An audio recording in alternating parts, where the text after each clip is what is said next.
खबर मध्य प्रदेश में आपका स्वागत है और मैं हूं आपके साथ सोनम।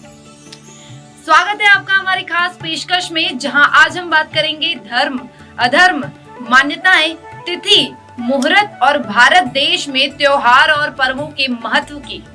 तो भारतीय संस्कृति में हमारे त्योहार पर्वों का बड़ा महत्व है और हमारे तिथियों और मुहूर्तों का भी उतना ही ज्यादा महत्व है। इनकी मान्यता भी हमारे हिंदुस्तान में मानी जाती है। तो इस वक्त मेरे साथ मौजूद हैं स्टूडियो में भागवत आचार्य पंडित सुधांशु नागर जी। सबसे पहले जी सर, मैं सबसे पहले आपका स्वागत करना चाहूंगी खबर में। धन्यवाद।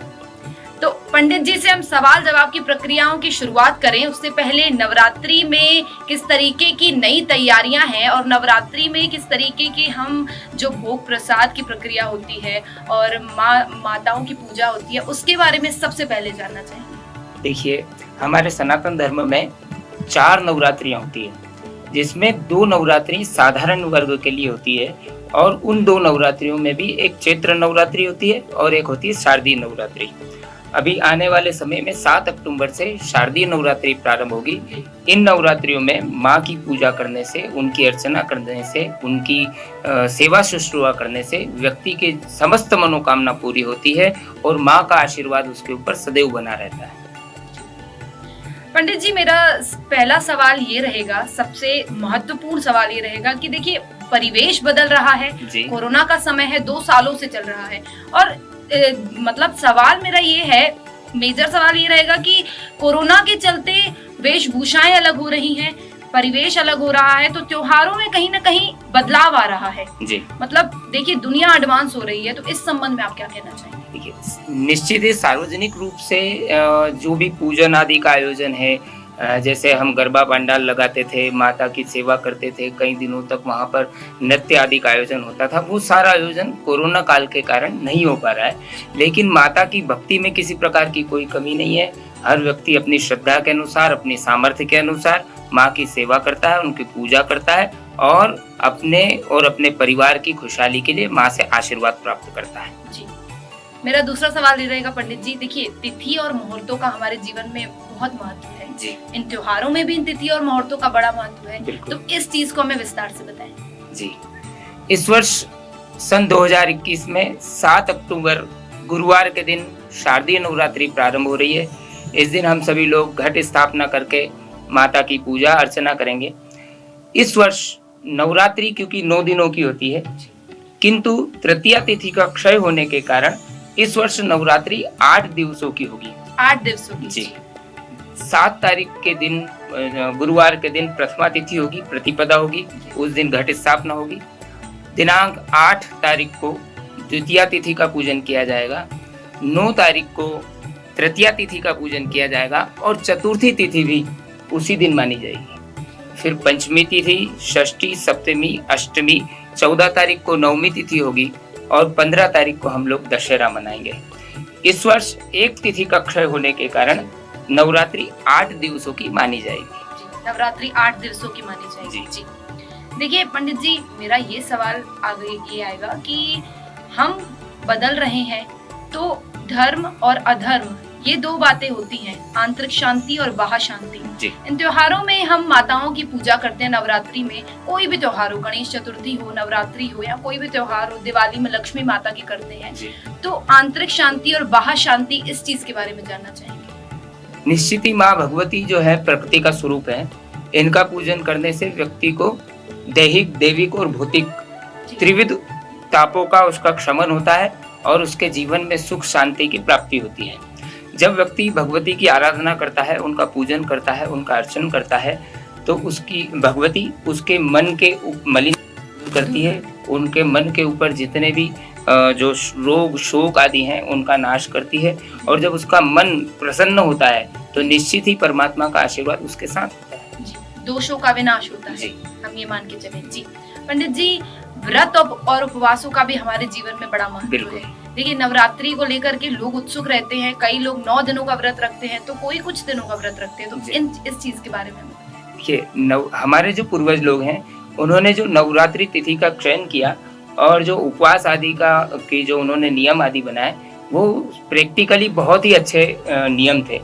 क्योंकि नवरात्रि जो आती है वो संधि काल में आती है, बारिश का समय जाना और ठंड का समय आना या बारिश का समय जाना या गर्मी का समय, जो संधि काल होती है, उस समय नवरात्रि आती है।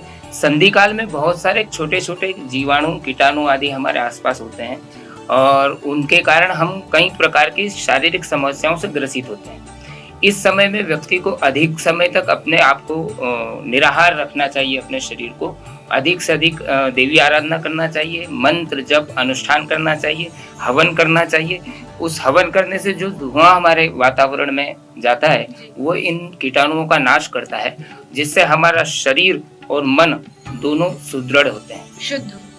पंडित जी, बहुत ही खूबसूरत तरीके से विस्तारित रूप में आपने इन 9 दिनों को बताया और बहुत ही तमाम जानकारियां खूबसूरत तरीके से बताई। अब मैं ये जानना चाहूंगी कि नवरात्रि में घट स्थापना कब करें और इन मुहूर्तों का क्या महत्व है नवरात्रि में, किस मुहूर्त पे क्या हमें करना चाहिए, ये चीज हमें बताएं। निश्चित ही भगवती की आराधना में मुहूर्त का विशेष स्थान होता है। कोई भी कार्य यदि शुभ मुहूर्त में किया जाता है तो उस समय उसका जो आभा मंडल होता है वह अपने आप में प्रस्फुरित हो जाता है और भगवती उसकी कामनाओं को स्वीकार करती है। इस वर्ष हमारे पास जो शुभ मुहूर्त हैं वह इस प्रकार है। दिनांक 7 अक्टूबर 2021 वार गुरुवार को हम सभी लोग कलश स्थापना इन शुभ मुहूर्तों में करें, जिससे माँ भगवती हमारे ऊपर सदैव प्रसन्न हो। हमारा मुहूर्त है शुभ का चौगड़िया, प्रातः 6:19 से प्रारंभ होगा, जो 7:48 तक रहेगा। 6:19 से 7:48 तक शुभ का चौगड़िया होगा। उसके पश्चात प्रातः 10:45 से 2:14 तक चर का चौगड़िया होगा। कुछ लोग इस मुहूर्त में भी भगवती की आराधना और स्थापना करते हैं। उसके बाद अभिजीत मुहूर्त होता है, जो सभी मुहूर्तों में श्रेष्ठ होता है। विशेष रूप से इस मुहूर्त में घट स्थापना करना चाहिए और देवी की आराधना करना चाहिए। अभिजीत मुहूर्त हमारे यहाँ 11:51 से प्रारंभ होकर 12:38 तक होगा। 11:51 से प्रारंभ होकर 12:38 तक अभिजीत मुहूर्त होगा। इस मुहूर्त में हम सभी लोग भगवती की घट स्थापना करके, उनकी प्रतिमा की स्थापना करके उनका पूजन कर सकते हैं। यदि हम इस मुहूर्त को चूक जाते हैं या किसी कारण से हम नहीं कर पाते हैं तो उसके पश्चात हमारे पास लाभ का चौगड़िया 12:14 से प्रारंभ होगा, जो 1:43 तक रहेगा।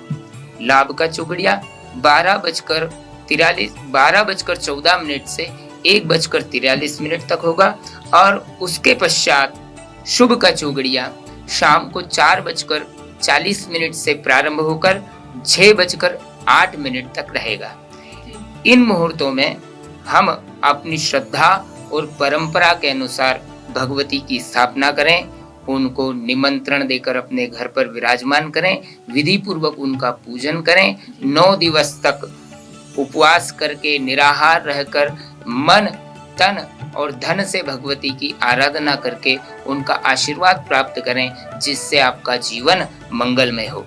हाँ, एक राहु काल बीच में होता है, उस समय में भगवती की आराधना और स्थापना नहीं करना चाहिए।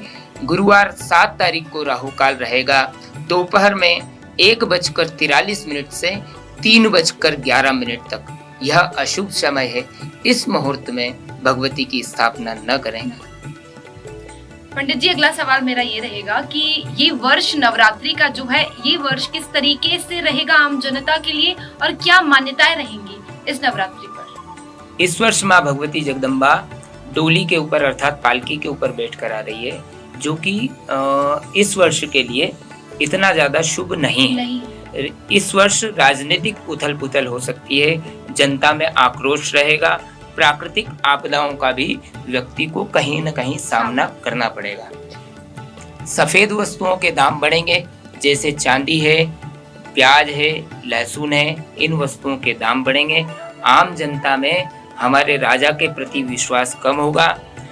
यदि हम लोग इन नवरात्रियों में प्रतिदिन अपने घर पर गूगल का होम करें, हवन करें और भगवती से प्रार्थना करें कि हे भगवती, जिस प्रकार पिछले 2 वर्षों में हमने कोरोना जैसी महामारी का सामना किया है, इस प्रकार की आपदा हमारे जीवन में न आए, हमारा राष्ट्र इन प्रकार की आपदाओं से बचा रहे, उसके लिए प्रत्येक व्यक्ति को माँ भगवती की आराधना करना चाहिए, उनकी सेवा करना चाहिए और उनसे अपने परिवार का और राष्ट्र का उत्थान करने की कामना करनी चाहिए। प्रसन्न रहता है जी। पंडित जी, ये सवाल मेरा आगे ये है कि भागवत कथा हम सुनते हैं, एक अलग ही आनंद आता है, एक अंदर शांति महसूस होती है और एक जीवन आसान लगने लगता है। भागवत अगर हम पढ़ें, गीता को लेकर के अगर हम पढ़ें तो जीवन का संपूर्ण सार उसमें दिया गया है। इस चीज के बारे में हमारे दर्शकों को बताएं। देखिए, भ का अर्थ है भक्ति, ग का ज्ञान, व का अर्थ है वैराग्य और त का अर्थ है त्याग। जब व्यक्ति के जीवन में भक्ति, ज्ञान, वैराग्य और त्याग की भावनाएं आ जाती है तो निश्चित ही वह परमात्मा के श्री चरणों की ओर अग्रसर हो जाता है। और जो व्यक्ति इन चारों पुरुषार्थों को अपने साथ में रखता है, भगवान के लिए वह अति प्रिय होता है और भगवती जगदम्बा का आशीर्वाद उसे स्वतः ही प्राप्त हो जाता है। जी। अब नवरात्रि को लेकर के भी हम बात करते हैं कि नवरात्रि में किस तरीके से माँ की अर्चना करें और बदलता परिवेश उसको लेकर के किस तरीके से हम तैयारियां करें। जी, देखिए, ऐसा कहा गया है कि प्रथमम शैलपुत्री च, द्वितीयम ब्रह्मचारिणी, तृतीयम चंद्रघंटेति, कुष्मांडेति चतुर्थकम, पंचमम स्कंदमातेति, षष्ठम कात्यायनीति च, सप्तमम कालरात्रि च, नवदुर्गा प्रकीर्तिता। पहली जो हमारी देवी है वह शैलपुत्री देवी मानी गई है। शैल कहते हैं पर्वत को, पर्वतराज की पुत्री होने के कारण इन्हें शैलपुत्री कहा गया है।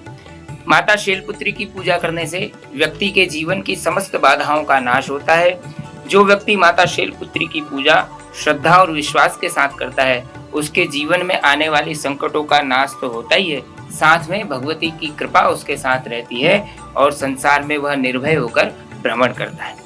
शैलपुत्री माता के पूजन में व्यक्ति रक्त पुष्पों को भगवती को अर्पण करें और विशेष रूप से गौ माता के घी का बना हुआ प्रसाद, चाहे हलवा हो या जो भी प्रसाद हम बना पाए, वो भगवती को अर्पण करें। दूसरी हमारी जो शक्ति है, जो आराधना हम लोग करते हैं, द्वितीयम ब्रह्मचारिणी, दूसरी देवी माता ब्रह्मचारिणी है। ब्रह्म कहा गया है तपस्या को और चारिणी अर्थात व्रत रहने वाली। जो देवी तपस्या में हमेशा संलग्न रहती हो वह ब्रह्मचारिणी है। माता ब्रह्मचारिणी की पूजा करने से, उनकी आराधना करने से व्यक्ति के जीवन में उसका मन का जो संतुलन है वह स्थायी रहता है और भगवती जगदम्बा उसके ऊपर सदैव प्रसन्न रहती है। माता ब्रह्मचारिणी को प्रसन्न करने के लिए व्यक्ति को शक्कर से निर्मित सामग्री या प्रसाद भगवती को अर्पण करना चाहिए। तीसरी हमारी जो देवी है वह माता चंद्रघंटा है।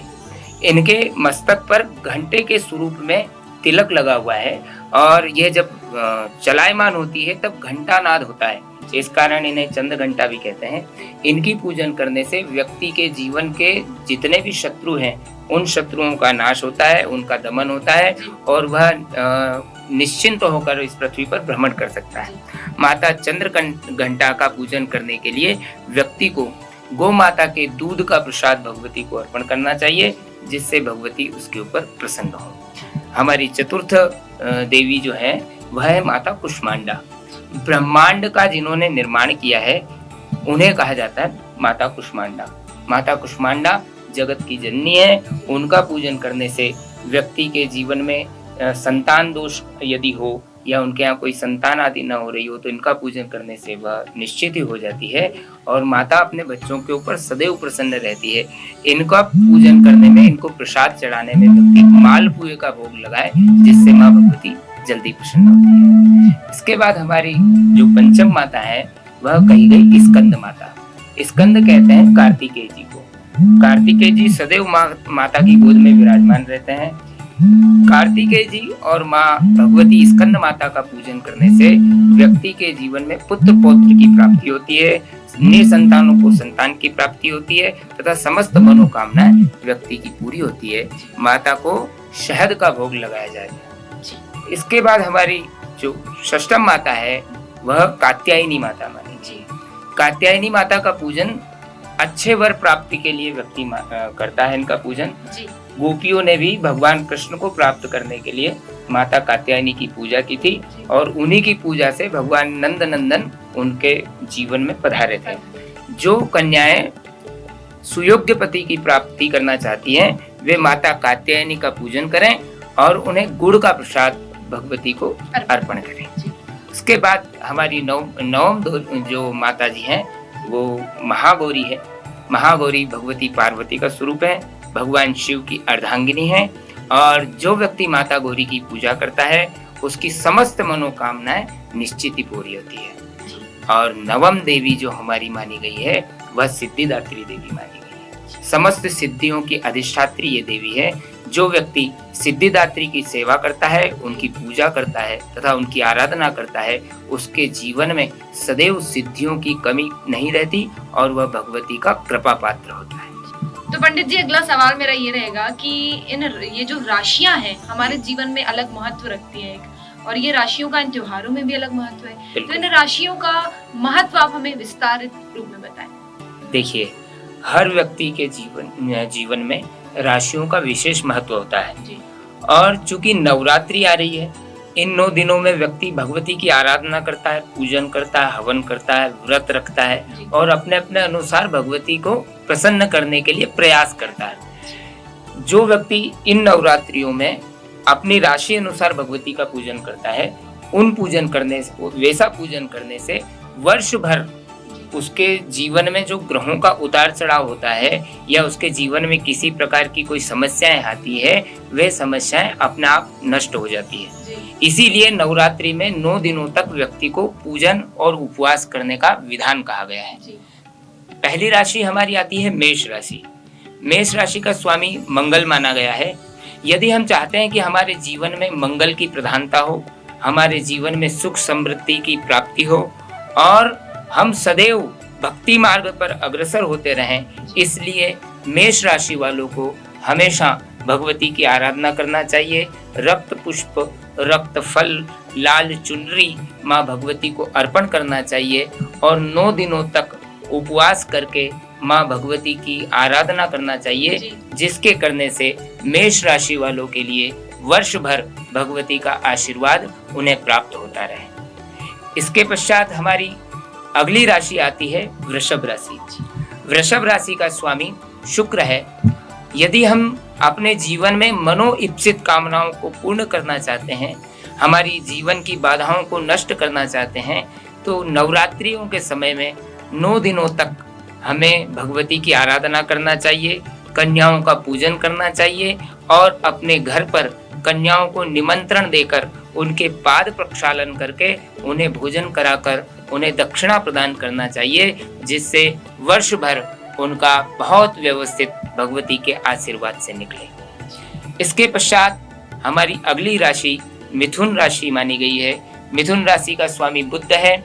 यदि हम विद्या के क्षेत्र में अग्रसर होना चाहते हैं, हम हमारे मन के अनुसार अच्छे कॉलेज, अच्छे स्कूल में एडमिशन लेना चाहते हैं या किसी प्रकार से विद्या के क्षेत्र में अग्रसर होना चाहते हैं, तो हमें विशेष रूप से नवरात्रियों में माँ सरस्वती की आराधना करना चाहिए, उनकी पूजा करना चाहिए और उन्हें मिष्टान्न का भोग लगाना चाहिए, जिससे वर्ष भर हम सभी अपने मन की कामनाओं को पूर्ण करें और विद्या प्राप्ति की ओर अग्रसर हों। अगली राशि हमारी कर्क राशि मानी गई है। कर्क राशि का स्वामी चंद्रमा माना गया है। कर्क राशि वालों के लिए नवरात्रि का पूजन विशेष रूप से फलदायी माना गया है। अष्टमी के दिन इन राशि वालों को माता जी के लिए हवन अवश्य करना चाहिए, यज्ञ अवश्य करना चाहिए। 9 दिनों में भगवती को कमल के पुष्प अर्पण करना चाहिए। यदि हम ऐसा करते हैं तो भगवती का आशीर्वाद वर्ष भर हमको प्राप्त होगा। कर्क राशि के बाद हमारी अगली राशि आती है सिंह राशि। सिंह राशि का स्वामी सूर्य है। यदि हम पद प्रतिष्ठा, ऐश्वर्य और सम्मान प्राप्त करना चाहते हैं तो हमें माँ भगवती कात्यायनी की आराधना करते रहना चाहिए। उन्हें हलवे और पूरी का भोग लगाना चाहिए। 9 दिनों तक निराहार रहकर ओम ऐं ह्रीं क्लीं चामुंडाय विच्चे इस नवारण मंत्र का जाप करना चाहिए। यदि हम ऐसा करते हैं तो हमारे ऊपर भगवती का आशीर्वाद बना रहेगा। इसके पश्चात हमारी अगली राशि आती है कन्या राशि। कन्या राशि का स्वामी बुध है। कन्या राशि के जातकों को माँ भगवती जगदम्बा दुर्गा की पूजा अवश्य करना चाहिए। सिंह के ऊपर बैठी हुई माँ दुर्गा की आराधना करें, उनका पूजन करें, कमल पुष्प से भगवती का अर्चन करें, नृत्य गीत आदि का आचरण करें और दुर्गा कवच का पाठ करने से उनके जीवन की समस्याएं निश्चित ही दूर होगी। इसके पश्चात हमारी अगली राशि आती है तुला राशि। तुला राशि का स्वामी शुक्र है। तुला राशि के जातकों को माँ भगवती की आराधना में पंचामृत का भोग भगवती को लगाना चाहिए, खीर और पूड़ी का भगवती को भोग लगाना चाहिए और माँ भगवती के सामने घी का दीपक जलाने से इनके जीवन में आ रही बाधाओं का निश्चित ही शमन होगा। उसके पश्चात जो राशि आती है वह राशि आती है वृश्चिक राशि। वृश्चिक राशि का स्वामी मंगल है। वृश्चिक राशि के जातकों को माँ जगदम्बा कालरात्रि का पूजन करना चाहिए। माँ कालिका की पूजन अर्चन करें, नींबू और कदली फल का उन्हें भोग लगाएं। शहद माँ भगवती को अष्टमी के दिन अर्पण करने से इनके जीवन की समस्त समस्याओं का निश्चित ही समाधान होगा। उसके पश्चात हमारी राशि आती है धनु राशि। धनु राशि का स्वामी गुरु है। यदि हम चाहते हैं कि माँ भगवती का आशीर्वाद वर्ष भर हमें प्राप्त हो तो धनु राशि वाले जातकों को दुर्गा सप्तशती का पाठ प्रत्येक दिन करना चाहिए।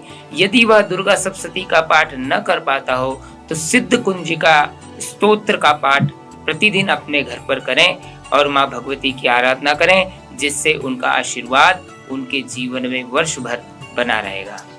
उसके पश्चात हमारी अगली राशि आती है मकर राशि।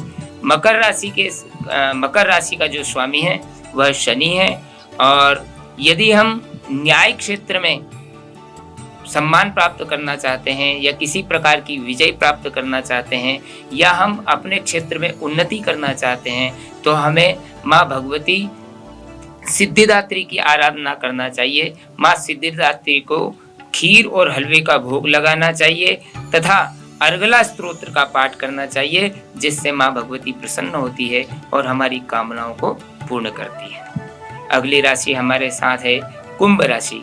कुंभ राशि का स्वामी शनि है और कुंभ राशि के जातकों को माँ भगवती शैलपुत्री का पूजन करना चाहिए और संतान प्राप्ति के लिए या संतान हमारे पास उपलब्ध हो तो उसको सुमार्ग पर चलाने के लिए माँ भगवती शैलपुत्री का पूजन करें, उन्हें रक्त पुष्प अर्पण करें, शहद और लौंग माँ भगवती को अर्पण करें, जिससे उनका आशीर्वाद आपके ऊपर प्राप्त हो। हमारे पास अगली और आखिरी राशि मीन राशि मानी गई है। मीन राशि का स्वामी गुरु है। इस राशि के जातकों को नव दुर्गा का पूजन करके 9 दिनों तक अपने घर पर घट स्थापना करके अखंड ज्योत जलाना चाहिए और कन्याओं को भोजन कराकर उन्हें दक्षिणा देकर उनका आशीर्वाद प्राप्त करना चाहिए। यदि जातक इस प्रकार माँ भगवती का पूजन अर्चन और आराधना करता है तो निश्चित ही 9 ग्रहों के ये जो 9 ग्रह हैं ये अपने सुमार्ग पर चलते हैं और व्यक्ति को शुभ फल प्रदान करते हैं। पंडित जी, मैं ये जानना चाहूंगी कि इस नवरात्रि में अखंड ज्योत जिसका सर्वोच्च महत्व है, नवरात्रि में अखंड ज्योत वो चलती है 3 दिन तक, तो उस चीज के बारे में भी हमारे दर्शकों को बताएं। जी देखिए, वैज्ञानिक ऐसा कहते हैं कि जब गाय के घी का दीप प्रज्वलित किया जाता है तो उसके आसपास एक ओरा बनता है। उस ओरा में जब व्यक्ति प्रवेश करता है तो उसके अंदर प्रवेश करने से उसके मन की मलिनताओं का तो नाश होता ही है, साथ में शारीरिक कष्ट भी जो अदृश्य रूप से उसके आसपास विराजमान होते हैं उनका भी नाश होता है। 9 दिनों तक माता भगवती ज्योत के रूप में विराजमान होती है। या देवी सर्वभूतेषु चित्ती रूपेण संस्थिता नमस्तस्यै नमस्तस्यै नमस्तस्यै नमो नमः। भगवती जगदम्बा प्रकाश के स्वरूप में इस जगत में विराजमान है और जब हम दीप की पूजा करते हैं, अग्नि की पूजा करते हैं तो निश्चित ही भगवती का पूजन हो जाता है और जब भगवती का पूजन हो जाता है तो व्यक्ति सदैव खुशहाल और प्रसन्न रहता है। जी पंडित जी, देखिए श्रद्धा से भक्त प्रसाद का भोग भी लगाते हैं माता को, जी भगवान को, ईश्वर को अपनी श्रद्धा से भोग लगाते हैं, तो जी। किस भोग से ज्यादा प्रसन्न होते हैं भगवान? ये भक्तों के मनों में, दिलों में ये रहती है आस्था कि ऐसा क्या भोग लगाएं कि वो प्रसन्न रहें हमसे, तो इस बारे में भी बताएं। देखिए, प्रभु वैसे विशेष रूप से तो हमारी सामग्रियों को नहीं देखते, बिल्कुल। वो हमारे भावों को देखते हैं। यदि हमारे भाव अच्छे हैं जी, तो हम रूखा सूखा जो भी उनको अर्पण करेंगे वो बिल्कुल। उसे स्वीकार करेंगे, और यदि हमारे भाव ही अच्छे नहीं है तो हम चाहे 56 भोग उनको अर्पण कर दें, वो उसे स्वीकार नहीं करते। किंतु भगवती जगदम्बा कुछ विशेष चीजों को पसंद करती है, जी, और उन वस्तुओं को यदि भगवती को अर्पण किया जाता है तो वो उससे संतुष्ट होती है। जी, जैसे कमल के पुष्प, कमल गट्टे, जी, अनार का फल जी, और गुलाब के पुष्प, जी, इन सामग्रियों को भगवती को अर्पण करें। लाल चूनर माता जी को अर्पण करें। नृत्य गीत आदि का आचरण करें। 9 दिनों तक शुद्धता का ध्यान करें। जी, विशेषकर अपने परिवार में 9 दिनों तक कोई भी व्यक्ति गुस्सा न करे। ना करें। किसी प्रकार का ऐसा पदार्थ जो हमारे घर में प्रवेश नहीं करना चाहिए वो न प्रवेश करें। शुद्धता का ध्यान करें और अपने मन से या अपने शरीर से हम किसी का भी बुरा न करें। अच्छा, यदि हम ऐसा करते हैं तो निश्चित ही भगवती का आशीर्वाद हमें प्राप्त होगा। जी बिल्कुल, मेरे सवाल का बिल्कुल सटीक जवाब दिया आपने। किस तरीके से प्रिय है उनको जो चीजें, जी, भक्तों के दिलों में ये आस्था तो रहती ही है। निश्चित है। जी निश्चित। जी, मेरा ये सवाल आगे रहेगा कि भक्त बहुत ही दुखी हो जाता है कभी किसी बात को लेकर जी। के, या कुछ चीजें उनको ऐसी परेशान करती हैं, तो भगवान से कभी वो नाराजगी भी जाहिर करता है, तो इस बारे में भी हमें बताएं। जी, देखिए, सुख और दुख व्यक्ति के जीवन में आते रहते हैं। जिस व्यक्ति के जीवन में सुख आया है उसको निश्चित ही दुख भी आना है, और जिसको दुख आया है उसके जीवन में आज नहीं तो कल सुख भी आएगा। भगवान कभी किसी को दंड नहीं देते, और जो हमें प्राप्त हो रहा है जो सुख या दुख वो हमारे कर्मों के कारण प्राप्त हो रहा है।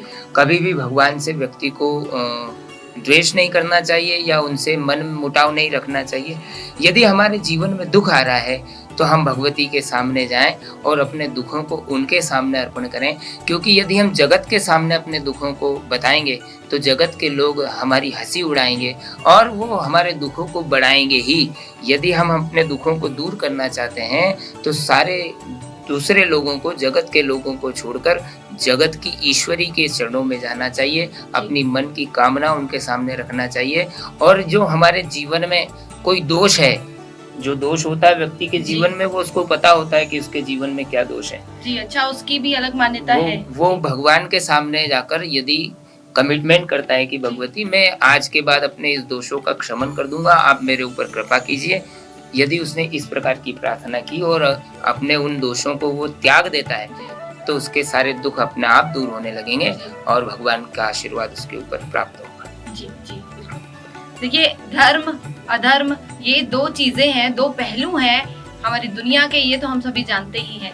9 दिनों में किस तरीके की मान्यताएं हैं, इन 9 दिनों में कैसे हम पूजन अर्चन करें, माता को क्या अर्पण करें, उन्हें अपनी जो श्रद्धा है, अपनी जो आस्था है, किस तरीके से लेकर के उनके समक्ष जाएं, ये सब हमें पंडित जी ने बताया। ये थे हमारे साथ भागवत आचार्य पंडित सुधांशु नागर जी।